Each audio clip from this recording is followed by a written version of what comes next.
Hi guys, welcome back to the channel.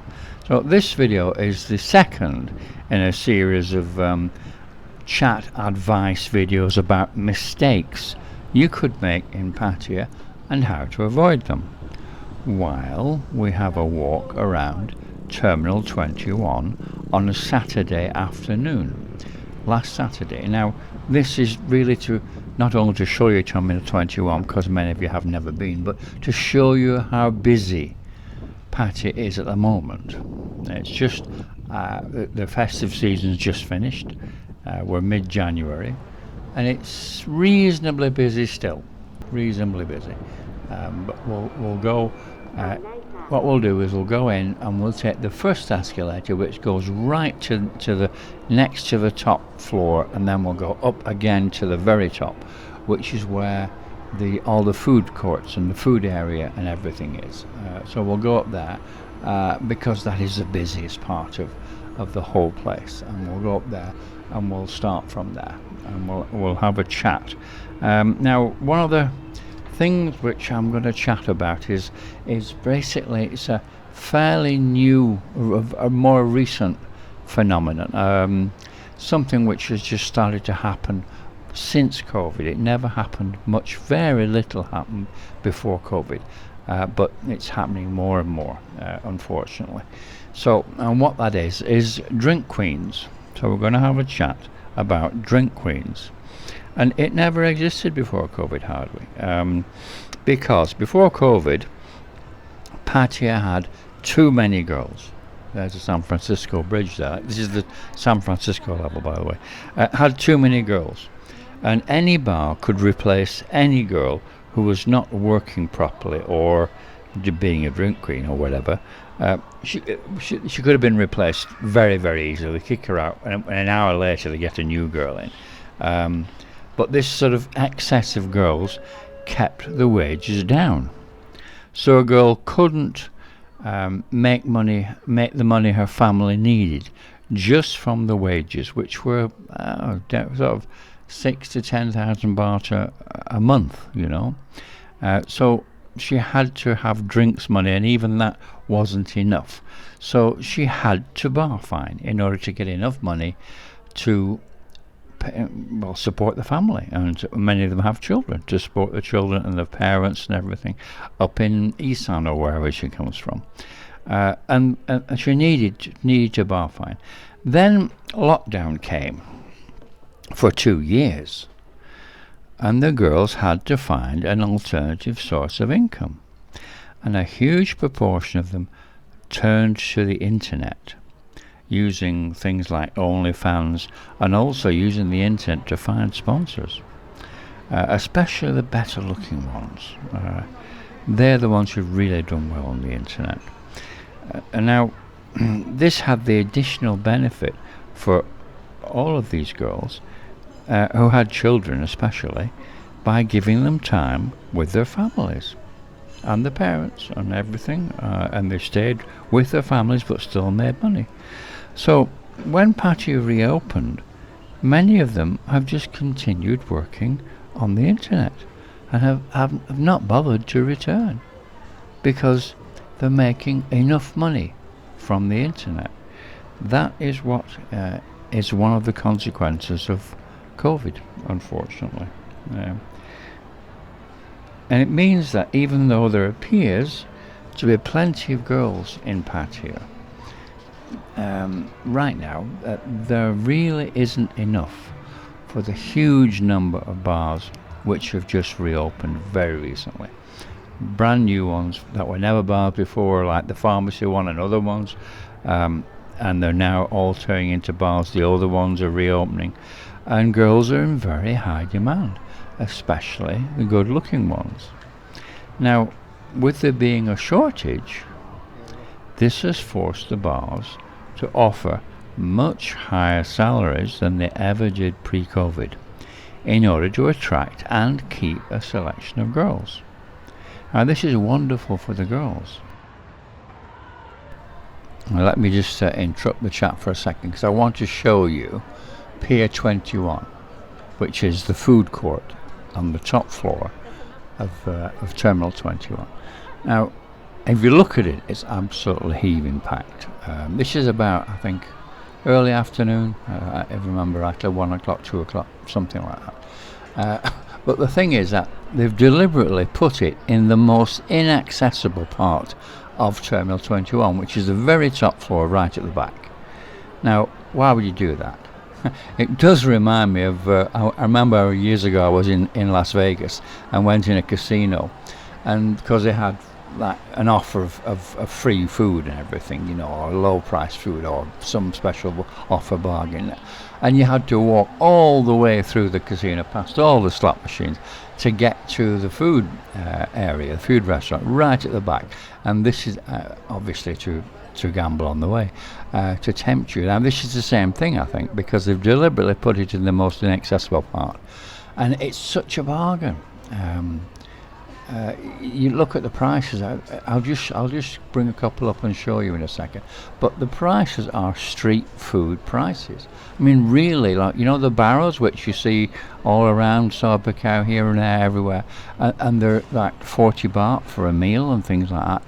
It's the same price here. Can you believe it? I'll just show you in a second. There's a noodle place here, which I had some noodles at, and it was like, I think 32 or 37 baht. There you are.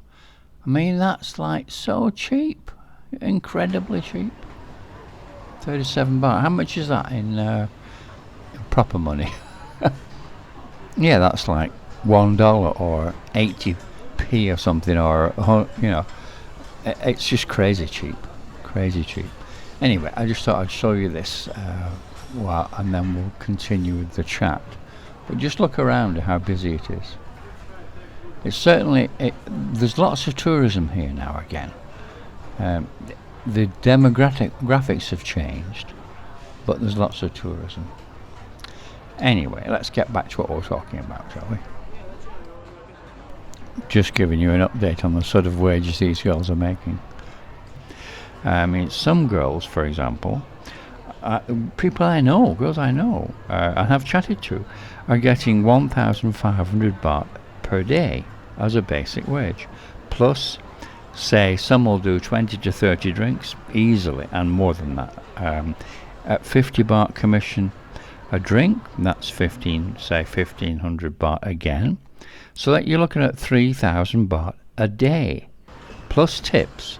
Now, to put that into your currency, for example, now 3,000 baht with tips, because they all get tips as well, would be something like 100 US dollars or 80 British pounds or 90 euros or 140 Australian dollars every day, tax free. That's in their hand. Okay, they don't need to bar fine anymore. They have plenty of cash, and they will only bar fine if they really, really like the guy on a personal level. So to conclude, the mistake that you should avoid making is assuming, as was the case pre-COVID, assuming a girl will bar fine. These days they don't. So the new golden rule after the first lady drink is ask if she bar fines. Alright? I'm sorry to labour that point about about drink queens, but I think it's important that you understand. Anyway, let's go on to a different mistake that you don't want to make. And this is to do with pedestrian crosswalks or zebra crossings, depending what you call them. Now, they've fairly recently been introduced into Thailand, and they're actually red and white stripes painted on the road instead of the black and white ones that you may be used to. And many of them have traffic lights, which are activated by the pedestrians pushing a button, exactly as in your own country. Great, I hear you say. We can cross the road safely. Not so much. Only last month there was a tourist run down on a crosswalk by a driver who chose to completely ignore the traffic lights. And the month before there was a lady, Thai lady, run down and killed on a crosswalk in Bangkok by a speeding motorbike, who again chose to ignore the red light. The problem is that Thais have no respect whatsoever for traffic lights. They'll dodge them, they'll jump them, they'll go around them. They're absolutely zero respect for them. And as far as these newfangled pedestrian crossings are concerned, they might as well not exist at all. I mean, what happens is that a foreigner will press the button and the light will turn red, and then they'll start to walk across as they would in their own country. The problem is that only about half of the traffic will actually stop. All the motorbikes, for example, will just zip between the cars and fly straight across the crossing, dodging the way around the pedestrians as they go. And also some cars will creep across between the pedestrians, even when the lights are still on red. Basically, what all this means is that it's a mistake to trust the crosswalks at all. And you're putting your life at risk by doing so. Better wait until there's a break in the traffic and cross in the normal way, looking left and right as you go. Okay?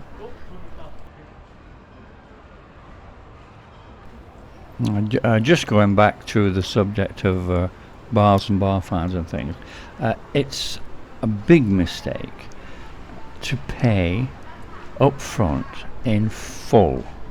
You know what I'm talking about? That's not just the drinks and the bar fine, in full. Now this applies equally to a beer bar, a go-go, a gents club, a dating app, freelancers, doesn't matter. It's a golden rule, okay, which you must never break. Now it's even worse if the mama-san anywhere asks you to pay all up front, not just the drinks and bar fine. Now if you come across that, just point blank refuse direct to the mama-san's face and say as an excuse, say, no, that's illegal in Thailand, which it actually is, and she knows it is. But the real reason is that once a payment is made in full, you are completely at the mercy of the whims of the girl. I mean, someone I know took a girl from a walking street go-go, but paid in full to the mama-san. Yeah? And they left the go-go and went walking down Walking Street. And the girl said, oh, she was hungry. So the guy assumed she would go to one of the little barrels, and get the 40, 50 baht food, which they all eat, yeah? She walked down Walking Street and turned left and walked into King's Seafood for a meal, which is very expensive. And he was stuck paying for that. And after he'd paid for that, she then said, oh, I want to go to Insomnia. I like dancing. I want to go to Insomnia. Where she downed half a bottle of whiskey. Eventually, they get back to the hotel as the sun is coming up, and she passed out. Now, if he hadn't paid it in full at the beginning to the mama-san, if he'd been kept his options open, he could have bailed as soon as she walked into King's Seafood, because it was obvious what the score was. But he couldn't, he was stuck.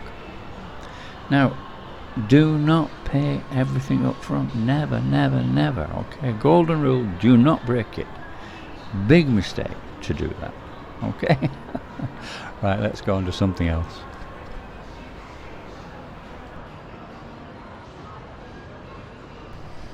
Now, when you walk down Walking Street, it doesn't happen anywhere else, only Walking Street. You will be approached by hawkers showing you a card with pictures of what they call a ping pong show. Now these hawkers, who these days are also girls as well as guys, it only used to be guys, now since COVID the girls are also doing it, and they'll tell you the show is free ping pong show, and it's really, really good, and it's really nearby. Now if you make the mistake of going with them, they will take you down some dark alley, up into a seedy little room somewhere, where there are a couple of fat older ladies messing about, and you're told the show is free. No problem. It's completely free, which it is. But you must buy a drink, of course. So you think, well, get a couple of beers. You and your mate say you get a couple of beers. So normally in Walking Street, the beers are probably around 90 baht or so, 100 baht, that sort of price. So not the 60 baht you usually get, but you'd expect about 100 baht each. Anyway, when the bill comes, each beer is 1,000 baht each, and there are two big heavy bouncers stood by the door. That's what happens with ping pong shows. Okay, it's a golden rule again, another golden rule. Do not go, never go to ping pong shows. Never follow them, never go. When they come up to you, push the pictures in your face, just walk straight past them. Don't even look, just turn away and walk straight past them. Ignore them completely. Okay? Listen to what I'm saying, guys. Alright? I know. Okay. Another mistake to make, or to avoid making rather, is don't overstay your visa. At the moment, until the 31st of March, your tourist visa will allow you to stay for 45 days, which you can then extend at immigration for a further 30 days. Now, if you overstay your visa, you will be fined 500 baht, that's about $15 per day, each day you overstay, up to 39 days. Now 40 days is the limit, so more than 39 days you will get a fine of 20,000 baht if you stay more than 40 days or more, which is $600. Now if you overstay more than 90 days, you may get banned from re-entering Thailand for a period of time. It can be for a year, 2 years, 3 years, whatever. Depends how bad the overstay is. I mean, people do get banned permanently, lifetime ban if it's a really bad one, but usually it's only a short, a year or two. Anyway, mistake to overstay your visa. Okay, don't forget about it. If you're here for a while, never forget. Always check your passport every now and then. Just remind yourself when your visa expires. Do that regularly. Every few weeks, just check. All right. Next one. Now, most of you guys will know that weed is legal in Thailand now. Well, it's still going through various processes, but it is at the moment. It is legal. Okay. Now, what we're talking about here is illegal drugs. So that's something you absolutely must never touch. You might think to yourself, "Oh, I'll just give this guy a few baht and I can get some and what have you." Nobody will see. And the problem is that in Thailand there are undercover guys, like informers, if you like, who work with the police, who will go into party scenes, party areas, clubs, bars, whatever, and they will sell you illegal drugs, not weed. Now, the moment that you hand the money over, the moment that you buy them, the undercover officers who were standing very nearby in plain clothes were watching you, and they will swoop in and arrest you. And you can't claim entrapment, as it doesn't exist in Thailand. Okay? So if you don't want to spend the next few nights in a jail and then go to court and possibly to prison, it will cost you there and then a very, very heavy on-the-spot, shall we call it fine? On-the-spot fine. We'll call it a fine. Don't do it. Big mistake. Never touch illegal drugs in Thailand. Huge mistake. Don't do it. So another mistake, guys, is not to check the damage on a motorbike, a scooter, a jet ski, whatever, thoroughly before you rent it. Now, if you do decide to rent a motorbike or a scooter, or are reckless enough to rent a jet ski, then make sure that the owner sees you video every part of the bike and point out any damage to the renter on the video, so you can't be, you said it did it afterwards, before you take possession. And with a jet ski, make sure that you roll the ski on its side so you can actually inspect the bottom of the ski, okay? Because for rock scratches is it's usually. Now, bearing in mind, some renters, you need to be careful about this, will use a water-soluble paint on the underside to hide any scratches.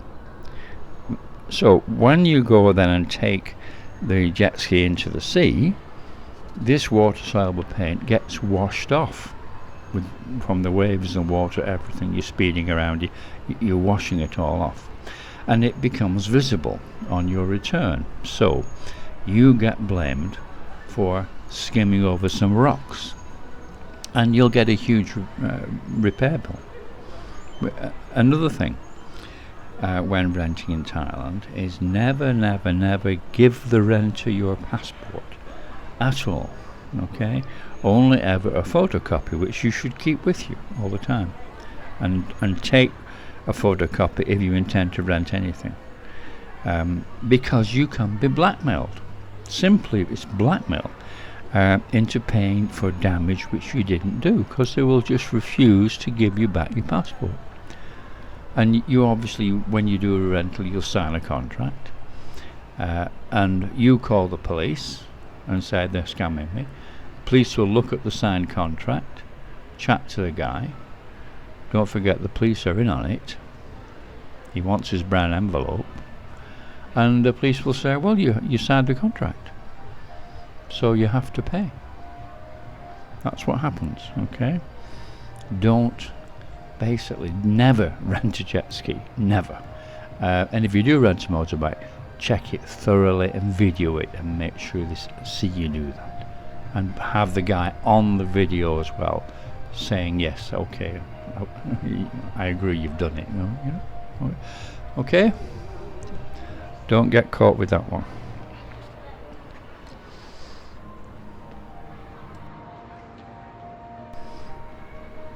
Now then, if any of you guys get all loved up when you're on your vacation and decide to break the 3-day rule and stay with one girl for the full duration of your vacation, at least protect yourself. Don't make the mistake of telling her when you're actually going to leave. What you do is you say you're staying twice as long as you actually are staying, because the girl will ask you how long you're going to stay, and she will plan to spend the first half of that time as a promotion time, getting you to have feelings for her and getting you hooked. The second half of the time, the girl will then work on you to make you feel sorry for her and her poor family, and she'll try to convert you into becoming a sponsor. So just as the best time, the promotion time, is coming to a conclusion and she's about to start phase 2, the sponsor conversion time, you announce, oh sorry, family emergency, I had to change my flight, I'm leaving tomorrow, see you next time. That way you get the best and you skip the stress. Maybe some guys won't agree with me on that one, but the more pragmatic amongst you will. Let's see what else we've got in the way of advice. I think we'll have to run a story now. We're going to run out of time, so I need to throw a story in here, okay? So my hairdresser has a regular customer who's been coming to her shop for 5 years or more. I mean, she's 35 now, and she's been working freelance in Pattaya since she was 30. So back in January of 2020, just before COVID struck, this lady met an Italian guy who was at the time about 50, and they stayed together for a month. She actually brought the guy to my hairdresser's shop a couple of times when she was having various things done on her hair, and he paid. Anyway, the guy and her stayed together, and he paid her 20,000 baht for the month, which was normal 3 years ago, before COVID. Now, before he left back in February of 2020, they exchanged WhatsApp contacts, and for the last 3 years they've kept in touch, and he has sent the odd money here and there to help her out. Anyway, the other day the lady was in my hairdresser's shop having her hair done, and she told my hairdresser that this Italian guy was coming back this week for a month and wanted her to stay with him again for a month, and he would give her, as before, 20,000 baht.